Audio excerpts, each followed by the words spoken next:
Good morning to all. आज हम लोग देखने जा रहे हैं आई सेक्शन का moment of inertia. I section का मोमेंट ऑफ इनर्शिया देखने के लिए हम लोग यहाँ पर देखिए, पहले क्या है, ये डायमेंशन देख लेते हैं। ये हो गया आपका आई सेक्शन, जिसका टॉप फ्लिंज का जो विड्थ है बॉटम फ्लिंज से ज़्यादा है। अब हम यहाँ पर डायमेंशन देख लेते हैं। ये आई सेक्शन हो गया, इसके 3 पार्ट होते हैं। ये हो गया बॉटम फ्लिंज,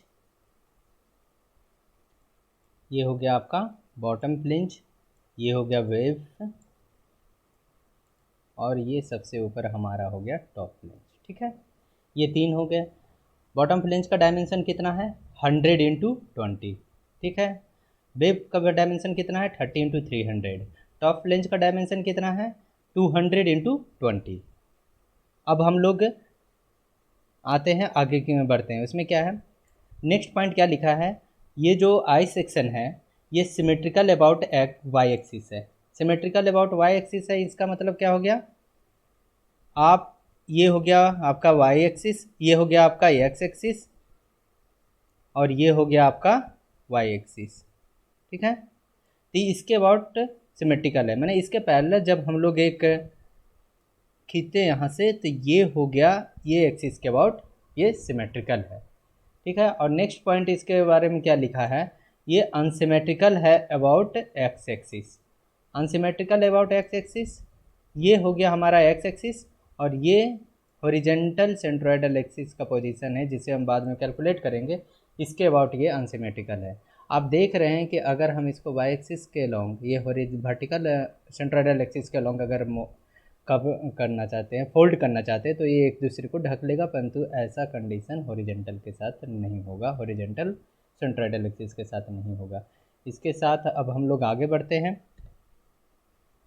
नेक्स्ट क्या है हमारे पास, नेक्स्ट है, हम क्या मान लेते हैं, बॉटम फ्लेंज को रेक्टेंगल 1 मान लेते हैं जिसका डायमेंशन 100 × 20 है। वेव का रेक्टेंगल 2 मान लेते हैं जिसका डायमेंशन 30 × 300 है। और थर्ड वन टॉप फ्लेंज का, जिसका डायमेंशन टॉप फ्लेंज को हम लोग रेक्टेंगल 3 मान लेते हैं जिसका डायमेंशन 200 × 20 है। ठीक है, अब हमारे पास देख लेते हैं, ये 3 डायमेंशन है, 3 रेक्टेंगल है, और तीनों रेक्टेंगल का अपना एक सेंट्रॉइड होगा। तो ये मान बॉटम फ्लेंज का सेंट्रॉइड C1 है जिसका वैल्यू x1 y1 है, और वेव का सेंट्रॉइड C2 है जिसका वैल्यू x2 y2 है, और थर्ड वन है C3 टॉप फ्लेंज का जिसका वैल्यू x3 y3 है। नेक्स्ट आ जाइए आप लोग, तो हम यहाँ पर देखेंगे कि बॉटम फ्लेंज जिसका सेंट्रॉइड C1 था उसका x1 से डिस्टेंस कितना है, 100 mm। वेव जिसका सेंट्रॉइड C2 था उसका x कोऑर्डिनेट यानी कि x2 का वैल्यू कितना है, 100 mm। टॉप फ्लेंज C3 जिसका सेंट्रॉइड है उस सेंट्रॉइड का x3 का वैल्यू कितना है, x कोऑर्डिनेट का वैल्यू कितना है, 100 mm है। यहाँ पर हम डायग्राम में इसे देखने देते हैं। ये हमारा C1 है जिसका x कोऑर्डिनेट का अगर बात करें हम यहाँ पर देखिए तो ये हमारा C3 है, इसका x कोऑर्डिनेट क्या है, ये रहा हमारा x कोऑर्डिनेट 100 mm हुआ। इसी तरह हमारा C2 का x कोऑर्डिनेट क्या है, यहाँ से आप देख सकते हैं ये हमारा x कोऑर्डिनेट है, इसका भी 100 mm है, और C3 का x कोऑर्डिनेट हो गया, ये भी 100 mm है। यानी कि तीनों इक्वल डिस्टेंस पे है, C1 C2 C3, इसमें किसी तरह का वेरिएशन नहीं है, तीनों इक्वल डिस्टेंस पे, जिस कारण से हमारा जो वर्टिकल सेंट्रोइडल एक्सिस है, और इवन हम ये बोल सकते हैं कि वर्टिकल सेंट्रॉइड जो होगा आई सेक्शन से वो भी 100 mm के डिस्टेंस पे होगा। हम और यहाँ पर ये वैल्यू लिखा हुआ क्यों, क्योंकि x1 x2 x3 = 100। ठीक है mm, तो x coordinate of the centroid of I section is also 100 x bar = 100 mm। यानी कि distance of the vertical centroidal axis, जो वर्टिकल सेंट्रॉइडल एक्सिस कहाँ से पास कर रहा है, 100 mm के डिस्टेंस से, ये हो गया हमारा वर्टिकल सेंट्रोइडल एक्सिस। ठीक है, आपको एक बार फिर से हम ड्रॉ करके बता देते हैं कि वर्टिकल सेंट्रोइडल एक्सिस कौन सा है। ये हमारा वर्टिकल सेंट्रोइडल एक्सिस है। ठीक है, ये हमारा वर्टिकल सेंट्रोइडल एक्सिस है। इसी तरह अब नेक्स्ट पॉइंट में अब हम लोग आ जाते हैं वाई कोऑर्डिनेट। किसका वाई कोऑर्डिनेट देखने जा रहे हैं, हमारे पास 3 रेक्टेंगल है, bottom flange, wave and top flange. Bottom flange का सेंट्रोइड C1 था जिसका वाई कोऑर्डिनेट 10 mm है, और फिर आप यहाँ पर आ जाइए फिगर में, इसको हम क्लियरली यहाँ पर एक्सप्लेन कर देते हैं। ये हमारा C1 है बॉटम फ्लेंज का, ये जो डिस्टेंस है 10 mm है। क्यों? क्योंकि ये 20 mm का है, इसका आपका एक्सिस से 10 mm डिस्टेंस है। ये हमारा वेव पार्ट हुआ। वेव पॉइंट का, वेव का सेंट्रॉइड C2 है, जिसका वाई कोऑर्डिनेट निकालने के लिए हम क्या करेंगे, ये 20 हो गया, ये 300 का है, इसका हाफ क्या हो जाएगा, हाफ होगा 150 mm, और यहाँ से ये 20 mm, ये दोनों ऐड कर देंगे 170 mm। ठीक है, नेक्स्ट आ जाते हैं टॉप फ्लेंज। टॉप फ्लेंज भी 20 का है, तो इसका ये पार्ट 10 mm हुआ, और यहाँ से इस ये एक्सिस तक का डिस्टेंस अगर देखेंगे तो 300 प्लस 20 यानी कि 320 प्लस 10 यानी कि 330। हमने वैल्यू कितना लिखा था इसे देख लेते हैं अब। वाई बॉटम फ्लेंज का वाई कोऑर्डिनेट 10 mm, वेव का y coordinate 170 mm, top flange centroid C3 का वाई कोऑर्डिनेट 330 mm। ठीक है, अब नेक्स्ट आ जाते हैं, ये तीन हमारे पास जो सेक्शन है उसका एरिया क्या होगा इसे देख लेते हैं। आप अब देखिए बॉटम फ्लेंज का डायमेंशन क्या था, 100 इंटू 20 यानी कि 200, वेव का 30 इंटू 300 99,000। ठीक है, इसी तरह टॉप फ्लेंज, यहाँ टॉप वेव लिखा गया, ये गलत है, यहाँ पर टॉप फ्लेंज होगा। टॉप फ्लेंज का डायमेंशन क्या है, 200 इंटू 20 यानी कि 400। आप यहाँ देख सकते हैं फिगर में भी टॉप फ्लेंज क्या हो गया, 200 इंटू 20 4000, और वेव का 30 इंटू 300 9000, 100 इंटू 20 2000। ठीक है, अब हम निकालेंगे क्या, आप यहाँ पर हमने जो वैल्यू देखा था, देखिए बॉटम फ्लेंज, टॉप फ्लेंज और वेव का जो कोऑर्डिनेट का वैल्यू है, सेंट्रॉइड का वाई कोऑर्डिनेट का जो वैल्यू है वो अलग अलग है, 10 है, 170 है, 330 है, यानी कि ये इक्वल नहीं है। तो हम इसे कैलकुलेट करने के लिए, आई सेक्शन का वाई कोऑर्डिनेट कैलकुलेट करने के लिए इस फार्मूला का यूज़ करेंगे बाई बार। ये फार्मूला हमें दे देगा आई सेक्शन का वाई कोऑर्डिनेट। तो आई सेक्शन का वाई कोऑर्डिनेट इक्वल टू क्या लिखेंगे, A1 Y1 plus A2 Y2 plus A3 Y3 plus Y A1 plus A2 plus A3। हम सभी वैल्यू को इसमें पुट कर देंगे। आप देख सकते हैं एरिया का वैल्यू A1 का है बॉटम फ्लेंज का, ये डिस्टेंस हो गया वाई कोऑर्डिनेट का, A2 का वैल्यू है, ये डिस्टेंस हो गया आपका वाई कोऑर्डिनेट का वेव का, ये हो गया A3 का वैल्यू, और ये डिस्टेंस हो गया टॉप फ्लेंज का। इसके बाद आपका आई सेक्शन का वाई कोऑर्डिनेट, आई सेक्शन का सेंट्रॉइड का वाई कोऑर्डिनेट का वैल्यू इससे वो निकल जाएगा जो कि 191.33 mm है।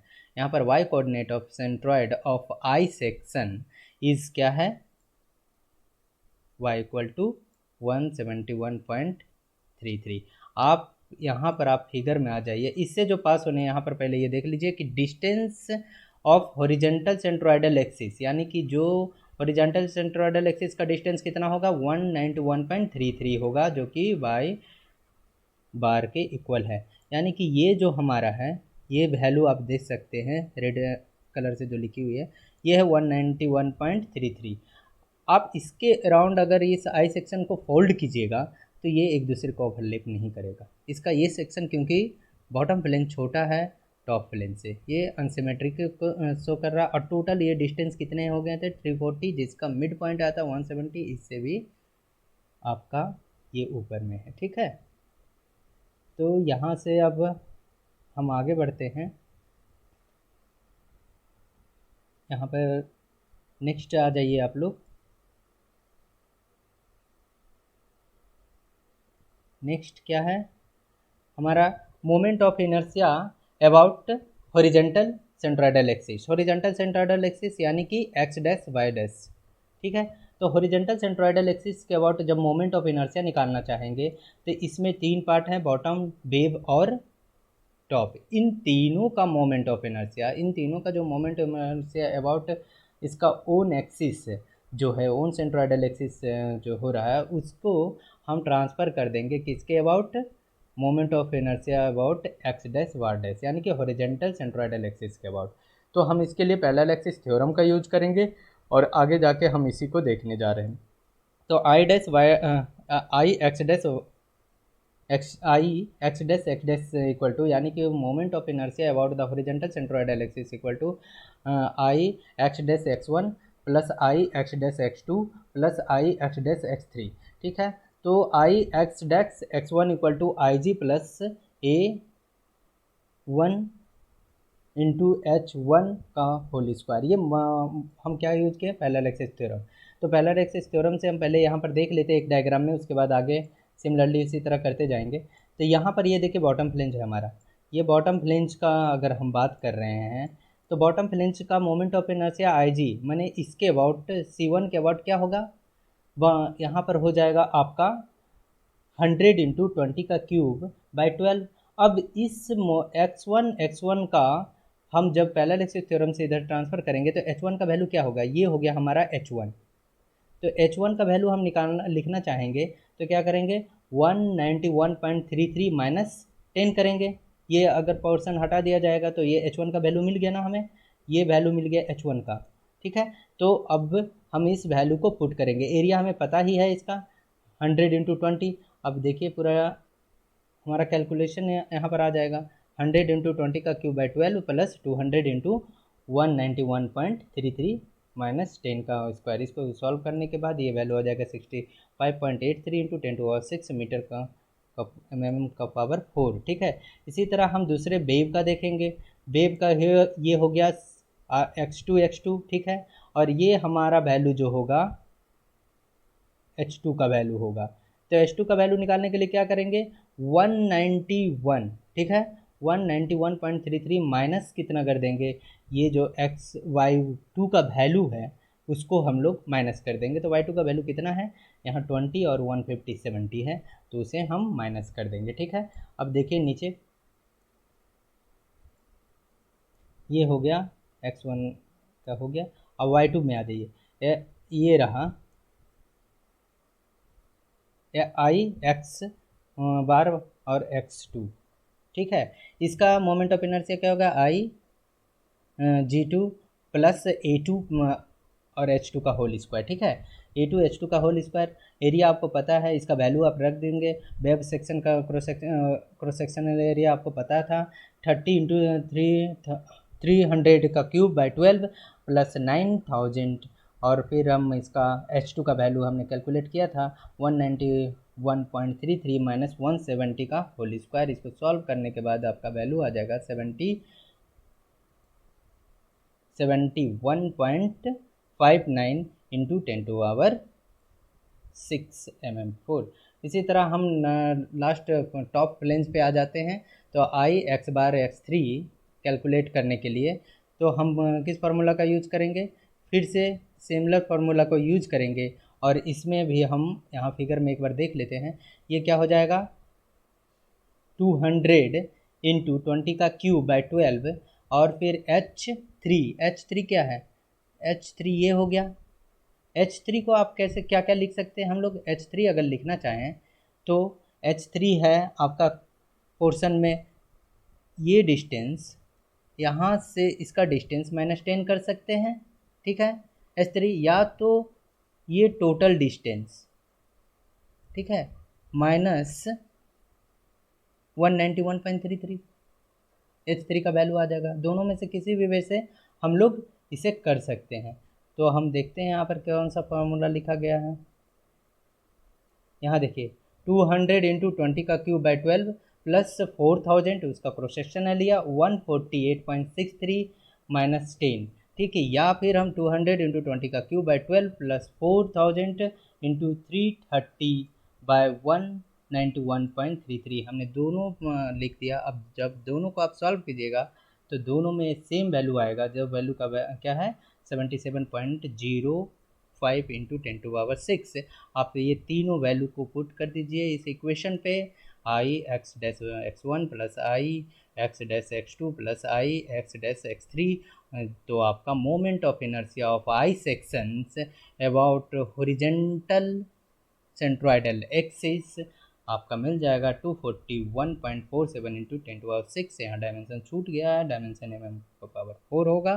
ठीक है, ये हो गया आपका हॉरिजेंटल का। इसी तरह सिमिलरली वर्टिकल का देखने जा रहे हैं। आपको पहले ही पता है कि वर्टिकल सेंट्रोइडल एक्सिस के अबाउट आपका आई सेक्शन सिमेट्रिक है। इसमें पैरेलल एक्सिस थ्योरम नहीं यूज होगा, क्योंकि सभी सेंट्रॉयड आपका रेक्टेंगल ब्लॉक का सेंट्रॉयड हो या फिर आई सेक्शन का सेंट्रॉयड हो, सभी एक ही वर्टिकल सेंट्रॉयडल एक्सिस पे ही लाई कर रहे हैं। तो सिंपल हम फार्मूला लिखेंगे आई